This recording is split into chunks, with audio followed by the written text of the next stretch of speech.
জেলে এখনো 10,000 উপরে লোক আছে।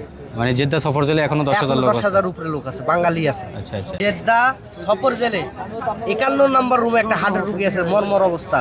দূতাবাসকে বলেন তাড়াতাড়ি যেন তাকে বাংলাদেশে আনা হয়, হয়তো 2-1 দিন থাকলে সেই লোকটার বাঁচবে না। আপনার জেলে থাকা অবস্থায় কোনো লোক মারা গেছে জেলের ভিতর?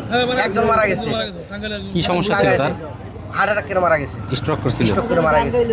আর যেটা আছে 51 নম্বর রুমে, জেদ্দা 51 নম্বর সফর জেলে, তাকে দূতাবাসকে বলেন তাকে যেন তাড়াতাড়ি বাংলাদেশে আনা হয়। জেলে মূলত এখন কেমন লোক আছে? জেলে এখনো 10,000 উপরে লোক আছে। মানে জেদ্দা সফর জেলে এখনো 10,000 লোক আছে। 10,000 উপরে লোক আছে, বাঙালি আছে। আচ্ছা আচ্ছা। মূলত এই লোকগুলাকে কতদিনের ভিতরে পাঠাইতে পারে সরকার? এর কোনো গ্যারান্টি নেই। বাংলাদেশ হলো দূতাবাস হলো খারাপ, তাদের খোঁজ খবর নেই। দূতাবাস যদি নিয়মিত যায় তাহলে তাড়াতাড়ি হবে। হ্যাঁ, তারা ইচ্ছা করলে একদিনে নিয়ে আসতে পারে। আচ্ছা আচ্ছা আচ্ছা। তাহলে এই পরিস্থিতি সৌদি আরবে হ্যাঁ, এই চলতেছে। পরিস্থিতি। আচ্ছা আচ্ছা। আমার কথা হচ্ছে ভাই